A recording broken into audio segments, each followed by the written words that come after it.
उषा कविता के कवि शमशेर बहादुर सिंह जी हैं, जो एक प्रयोगवादी कवि हैं। इस कविता में उन्होंने सूर्योदय के पहले आकाश की सुंदरता का वर्णन किया है। सूर्योदय से पहले आकाश का रंग क्षण क्षण बदलता रहता है, इसी के बारे में उन्होंने इस कविता में बताया है। प्रातःकालीन सूर्योदय के समय जो आकाश की सुंदरता क्षण क्षण बढ़ती जाती है, इसका उन्होंने बड़ा ही रोचक ढंग से वर्णन किया है।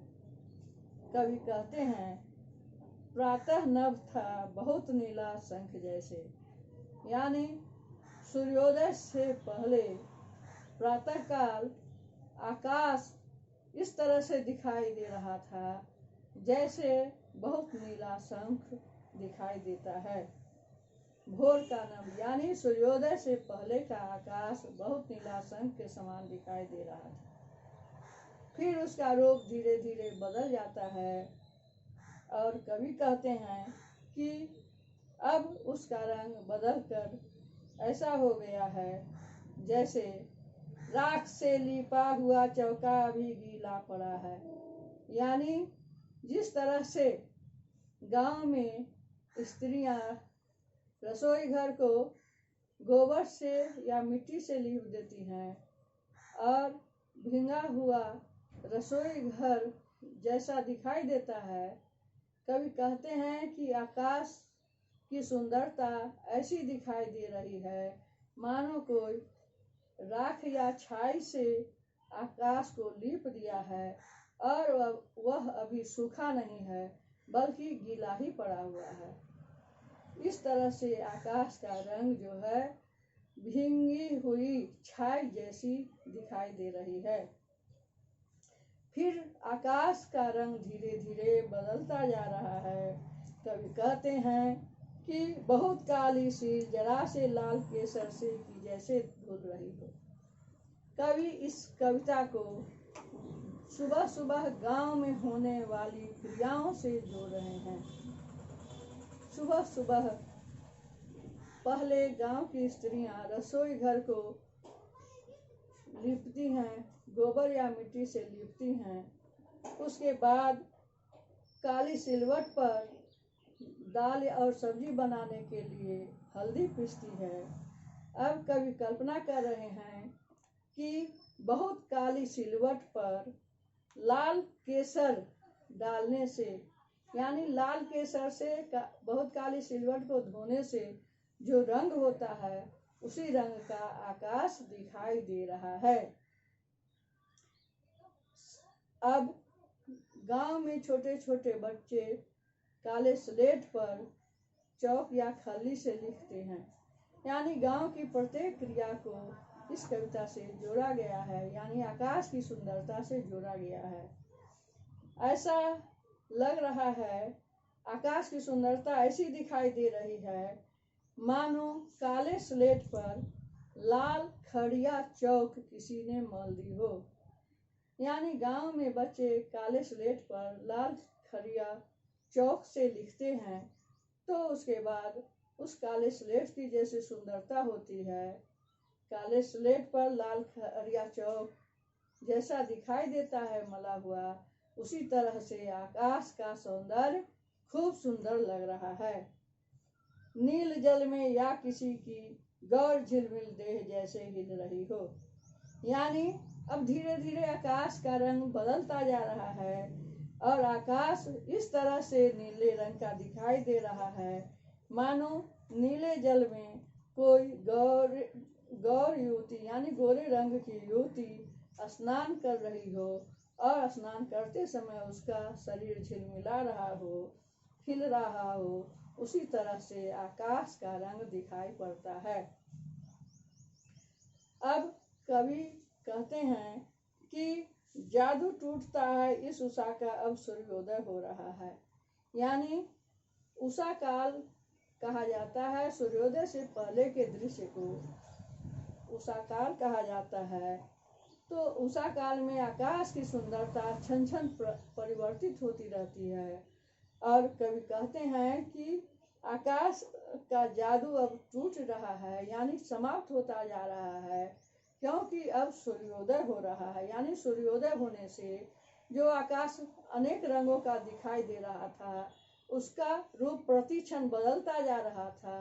अब सूर्योदय होने से सूर्य की लालिमा चारों ओर छा जाती है और उस उषा का जादू टूट जाता है, यानी समाप्त हो जाता है। तो इस कविता में कवि जो है प्रकृति के पल पल बदलते स्वरूप का वर्णन किया है, यानी आकाश की सुंदरता क्षण क्षण कैसे बदल रही है, उसी का इस कविता में वर्णन किया है। और उसकी सुंदरता को गांव की प्रत्येक क्रियाओं से जोड़ा गया है। यानी गांव में जिस तरह से बच्चे काली सिलवट पर लाल खरिया चौक मलते हैं और उसके बाद जो रंग होता है, उसी तरह से आकाश का रंग दिखाई देता है। कभी आकाश का रंग बहुत नीला शंख जैसा दिखाई देता है, कभी आकाश का रंग ऐसा दिखाई देता है मानो किसी ने राख से उससे लीप दिया है और वह अभी गीला ही पड़ा हुआ है। तो जैसे रसोई घर पवित्र होता है, उसी तरह से आकाश भी पवित्र होता है और आकाश भी राख के रंग का यानी छाई के रंग का भींगा हुआ दिखाई दे रहा है। कभी ऐसा लगता है कि बहुत काली सिलवट को लाल केसर से जैसे धो देते हैं तो उसका रंग जैसा होता है, उसी तरह से आकाश का रंग दिखाई देता है। अंत में कवि कहते हैं कि आकाश इस तरह से नीला दिखाई दे रहा है मानो नीले जल में कोई युवती स्नान कर रही है और उसका देह झिलमिला रहा है, उसी तरह से आकाश की सुंदरता दिखाई दे रही है। और जब सूर्योदय होने लगता है तो उषा का जादू टूट जाता है, यानी उस आकाश की सारी सुंदरता समाप्त हो जाती है और चारों ओर सूर्य की किरणें छा जाती हैं, सूर्य की लालिमा चारों ओर छा जाती है। तो इस कविता में कवि ने खरी बोली हिंदी भाषा का प्रयोग किया है। यह कविता मुक्त छंद में लिखी गई है और इसमें अलंकार हैं, जैसे प्रातः नभ था बहुत नीला शंख जैसे, इसमें उपमा अलंकार है।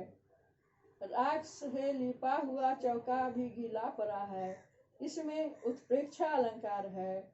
बहुत काली सिल जरा से लाल केसर से की जैसे धुल गई है, इसमें उपमा अलंकार है। और स्लेट पर या लाल खरिया चौक मल दी हो किसी ने, यहाँ पर जो है संदेह अलंकार है। पूरी कविता में संदेह किया जा रहा है, कल्पना की जा रही है। नील जल में या किसी की गौर झिलमिल देह जैसे हिल रही हो, यहाँ उपमा अलंकार है। तो इस तरह से अनेक अलंकारों का कवि ने प्रयोग किया है। पूरी कविता में अनुप्रास अलंकार का भी प्रयोग हुआ है। मुक्त छंद में यह कविता लिखी गई है। इस कविता में हम दृश्य बिंब और श्रव्य बिंब भी देखते हैं और आकाश की सुंदरता तो देखते ही बनती है। इसमें सरसता है, प्राकृतिक सौंदर्य का वर्णन हुआ है, चित्रात्मकता है।